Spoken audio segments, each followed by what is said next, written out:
Hey everyone, welcome to another LEGO fan video. So we have 2 more videos left in Ben 10 Season 2, and then I'm heading right back to the London Bridge. And then on to Stranger Things. And possibly in between that, we're going to get some Ben 10 Season 3 as some of my favorite episodes. And some of my least favorite episodes. So today we are covering the new villains of Season 2. These are the villains who decided to go against Ben in Season 2 that are brand new, never been used. So I'll give you 10 seconds to guess the villain, and we'll go from there. And then I'll explain powers, weaknesses, their first appearance, so on and so forth. So this is the very first one. I'm going to play his first line. That's him now, and that's him in a younger version. I'm not playing this guy's first line. I'm playing his first line. Who are you? Who am I? Who are you?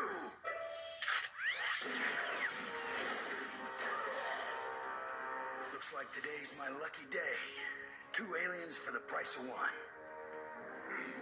Just sit tight, fish stick. I'll be back in a minute. I decided to keep the line going. So 10 seconds.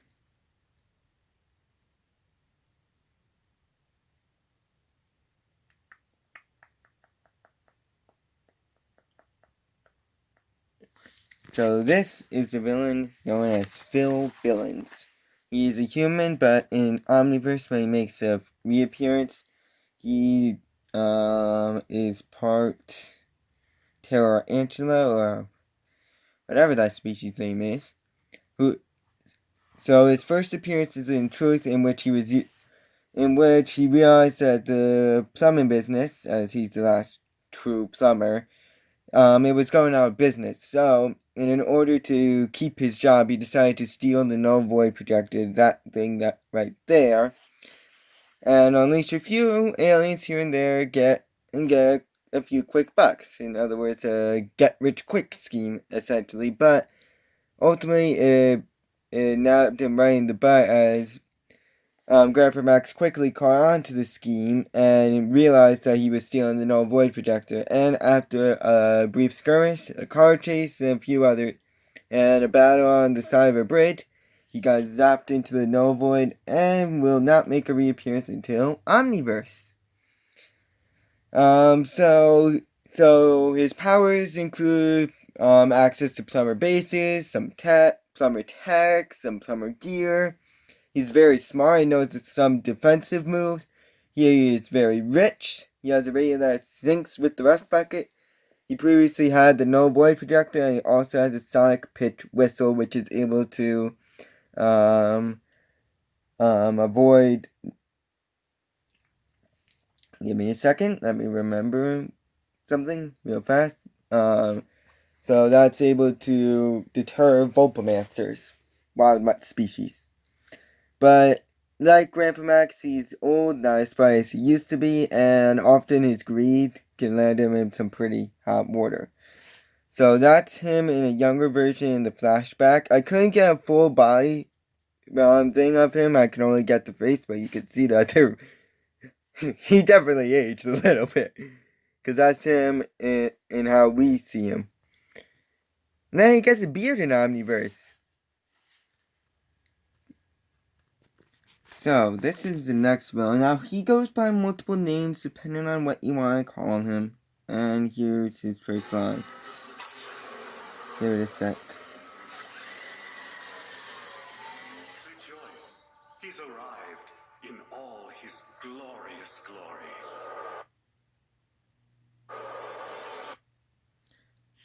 10 seconds.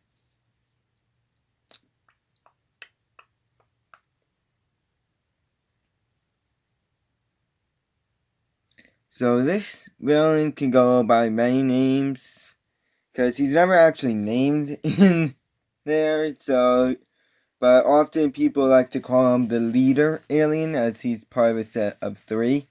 That was his first line. It's unknown what his species is. But I want to say it's some sort of basis of the Florana, as he does have tentacles at the bottom of his feet. Who first arrived in the Big Tick, in which he arrived in a spaceship, and tried to aid the Great One in destroying Earth. However, he failed, and after honoring Campbell as the new Great One, and then realizing that he's just a plain human, he decided to leave with the other two on the ship, leaving like it's any old day. It's unknown where they are, and they don't make another reappearance, so we'll never understand where they are. So he has a hoverboard which can be summoned if he happens to fall off it. He can project holographic images and can sense movement with his mind, and can also shoot laser beams from his forehead, with that thing right there. However, the Great One's scales can deflect his attacks and is weaker on land when knocked off the hoverboard. So this is the next one, and here's his first line. I await his proclamation. Yeah, better. 10 seconds.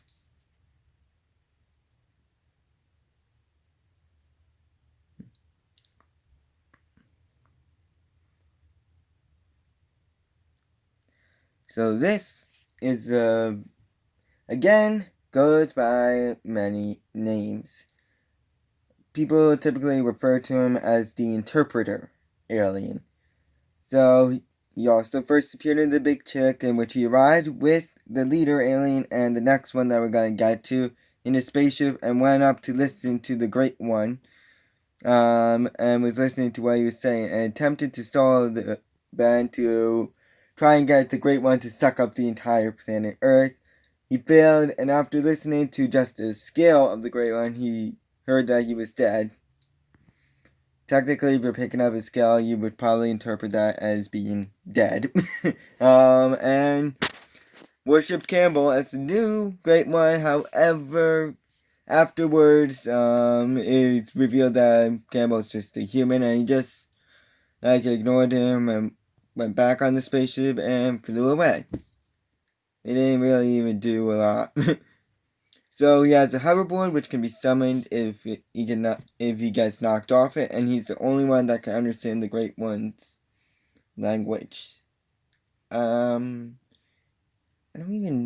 even hear the Great One even grown a lot even. Just listen, going up to the sky, like, eh. It's unknown what a species is. I don't even know a basis of the species. I would say a basis of Tetraman, I don't even know, because he has 6 arms. Tetramans usually have 4. Maybe that's something, I don't know.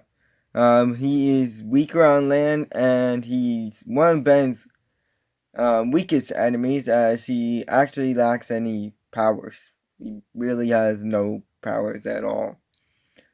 So, yeah, let's get into the last alien. And here's the next one, and here's his first line.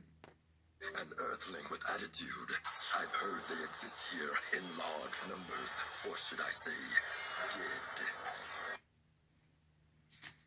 10 seconds. Great first line.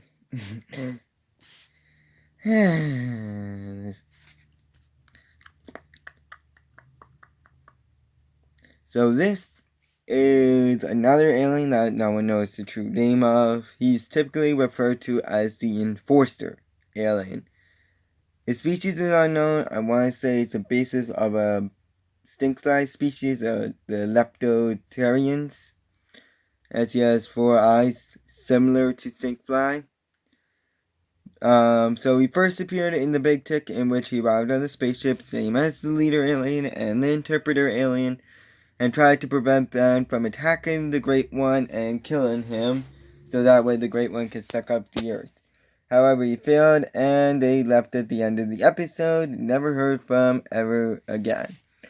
So he's probably the toughest one of the three to beat, as he has a hoverboard, like all the other ones. He has a hoverboard, which can be summoned if he falls off it. And he also has an axe. Unfortunately, I couldn't get a nice image of the axe, which can create shockwaves when it's swung. And if it's pointed at someone, it can create an impenetrable shield around them. He is also pretty strong, however he's weak on land, and his attacks can be deflected by the Great One's scales. Now we'll get into villains that everyone should know. So this is the next one, and here's his first line. Give it a sec.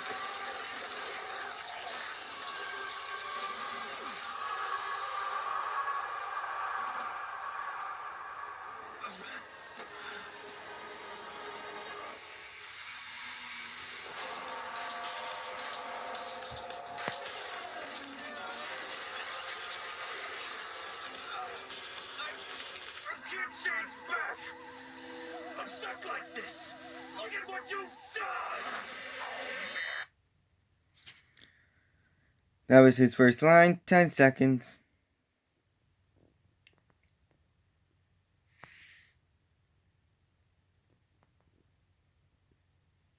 So this is Kevin 11's first mutation. So that was his first line, so he's the 11th of a human, 11th Pyronite, 11th Vulpomancer, 11th Petrosapien, 11th Kinesiolarian, 11th Galvin, 11th Tetraman, 11th Leptopterian, 11th Piscicus Roland, 11th Galvanic Mechamorph, and 11th of an Ectoneurite. You can sort of see all of the things. You can see forearms, Wildmite's arm, the Heapblast arm, Stinkfly's wings. You can see upgrades then. You can see the Kinesiolarian tail, a Diamond Head arm, Ghostbeak's lines, a Galvan eye. You can't really see it well, but he has gills as well as the lantern. He has four arms, eyes, so you can sort of see everything that he is. And he also has Kevin's hair. So he first appeared and framed in which he mutated into this state, battling Ben on the Golden Gate Bridge, but he unfortunately got, and he actually almost won with forearms actually left dangling off it, but unfortunately for him, he left Lieutenant Steele alive, and Lieutenant Steele was able to call his buddies to shoot Kevin right into the golden bag. And that was the end of him until we saw him again in Grudge Match, in which he served as one of the main antagonists. He was beamed onto the ship with Ben to be a gladiator in our next guy's arena, but he actually teamed up with Ben to defeat him, but unfortunately it was not to be, as he decided to betray Ben and try and defeat him turn him into the state. But fortunately, Ben got very lucky and managed to make friends with the fighter, with the previous winner, and he was able to pick Kevin up and dump him onto the ship, and Ben was able to escape while Kevin stayed aboard the mega cruiser. And then he decided to bring Vilgax back to life in the episode Back with a Vengeance, and he teamed up with Vilgax to try and obtain the Omnitrix and get revenge on Ben. However, he double-crossed Vilgax in the Null Void and tried to take the Omnitrix and get out of the Null Void and possibly rule the world. However, he got trapped in the Null Void at the very end of the episode and was last seen trapped in the Null Void, and I don't think we see him again until Alien Force. So he is probably he's one of Ben's toughest enemies. So he's extremely strong. He has 2 extra arms. He can fly. He can breathe underwater. He's very durable. He can shoot dice. He knows all of the original 10 aliens' powers. Plus, he has his own powers as well. He can spit goo, he has a fire blast, he has a strong bite, he has accelerated speed, as well as his tail. He can form his hand as his knife. He is somewhat very agile, he's a very good fighter. and a ton of other stuff. He's also pretty smart and knows of space. He knows a lot of stuff in space. However, he's often single-minded on revenge. Ben, he can also be a bit too destructive, as he destroyed a dead robot by lighting it on fire, and he also nearly killed another person. He often doesn't like taking blame. He's very weak to electricity for some reason, as he's able to absorb electricity. I don't get it. It's just something I noticed. He is very inconsiderable to others, as you can tell by his size here. He is a very big target. He still has Kevin's arrogance. He does not know any of Ben's aliens outside of the original 10, with the exception of, I think, Cannibal and possibly a few others as well. I mean, only 2 aliens were introduced in Season 2, and that's Cannibal and Wildvine. And if you give him enough weight, he can be weighed down when flying. So this is the next villain, and here is his first line.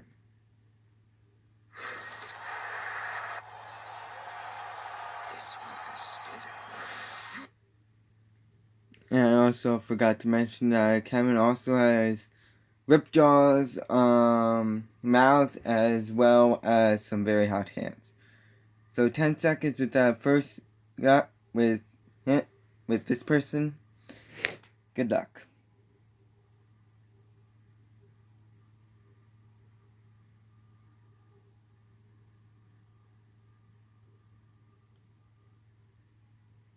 So this is the villain known as Six Vigma. So he is a robot whose first and only appearance in the original series was in Grudge Match, in which he served as the main antagonist of the episode, who teleported both Kevin and Ben onto his ship to fight in his gladiator arena. And after they became the new champs, he decided, you know what, I'm going to tie you two together and see if you guys could take on the previous champ. And after they were able to take him down, he decided to try and teleport out of Earth's space, so that way he could find new people to challenge these new recruits. But unfortunately, he got controlled by Upgrade and was led all the people all the way to the escape pod until he managed to break control of Upgrade. And after a final threat with Ben, he got stabbed in the back by Kevin and was discarded onto the ship. And then he makes a reappearance in Omniverse because, he can't keep a good man down. That this really was not a good person.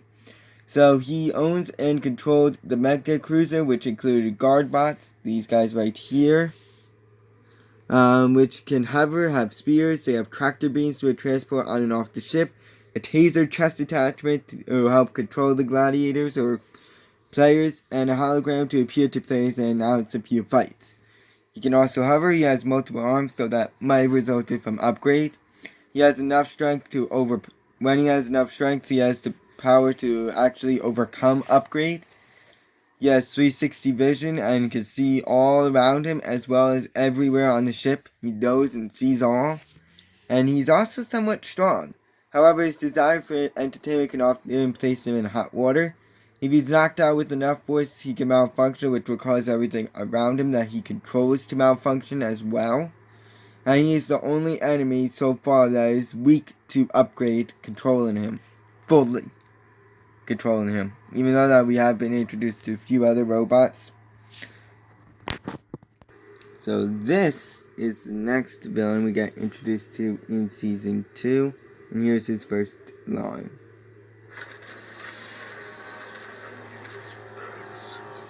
It's no good by itself, Where are we gonna find the bicentennium we need to make it go boom?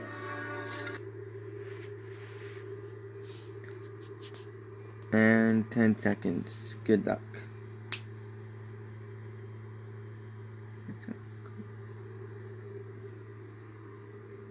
So this is the villain known as Volcanus.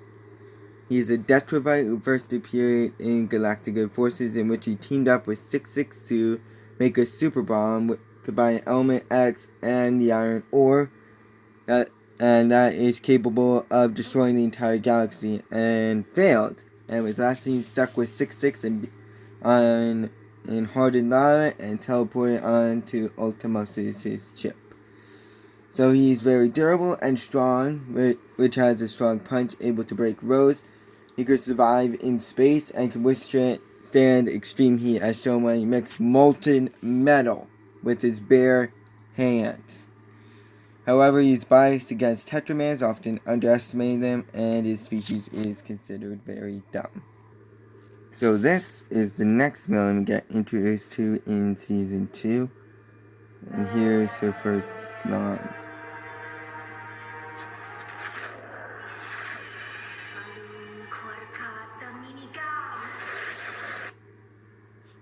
10 seconds.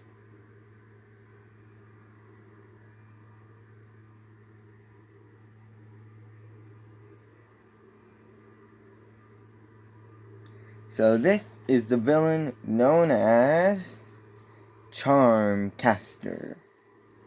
So she's a human/witch, and is related to Hex. She is Hex's niece, who first appeared in Tough Luck, in which she planned to use Hex to summon the charms of Bezel back and then double cross him, so that way she could take them for herself and become the most powerful witch in the world. However, she failed and was drained of her power at the very end of the episode. Yes, she does make a few reappearances. So she is very agile, can levitate. She is a great trickster, triggered both Hex and Gwen in the episode. She has a bag of tricks, that thing right there, that can produce smoke bombs, metal rings that can increase in size, stone golems, those things that are very durable and very strong. There's also a bat version, yes, I managed to find a picture of them, that can fly. She also carries any magic that she wants to use in it. However, she looks down on Uncle Hex, often obeying him, to a degree. She's not declared a master wizard, shown when she was pulling out the Staff of Ages and she couldn't wield it, and she can be very easily distracted. So here is the next villain, and here's his first line. Wait. It's okay. I'm here to help get you down. I don't want to get down. That was his first line. I kinda love those lines. 10 seconds, good luck. Though if you know Ben 10, you'll know this villain.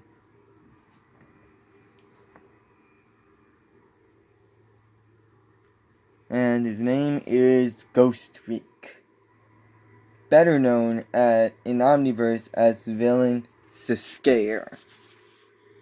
So he first appeared in Ghost Freaked Out, in which he managed to escape the Omnitrix and explain to Ben how he'd been trapped in the Omnitrix, and then trying to possess Ben. However, he failed because he can't come in sunlight, and then possessed the two websites so he could meet up with the circus freaks, and team up with them to try and nab Ben so he can rule the world with the Omnitrix in his hand. However, that also failed and died by being burned to a crisp at the end of the episode. Yes, he does make a few reappearances, because as they always say, you can't keep a good villain down. So he has all of Ghost Freak's powers, so that's flight, levitation, invisibility. He has sharp claws, really sharp claws, and tentacles. Why did it have to be tentacles? Sorry. I shouldn't bring in reboots. So he can also manipulate Ben's minds and objects around Ben to try and torture him, scare him out. I mean, that's his whole spiel, to scare people. And he can also possess people and torture people with possession, which can heighten anyone's ability. However, there are limits to his possession, as some people are able to resist it for at least a few seconds, and he also can't possess any of Ben's aliens for an unknown reason as of this moment. And he also possesses any of Ghost Freak's weaknesses, which is like the orange goo that can make him invisible. He can be very slow. However, his biggest weakness is that he can't go in sunlight unless he's in possession of someone, or else he'll just burn up. Or anything related to a sun, like a sunbeam maybe, like that weapon that Grandpa Max had. And this actually concludes the video. I'd like to thank you guys for watching. I won't leave you on to scare because I know you really don't want to see him. Sorry. And I'll see you guys next time. Like, subscribe, and let me know how many you got down below. So long.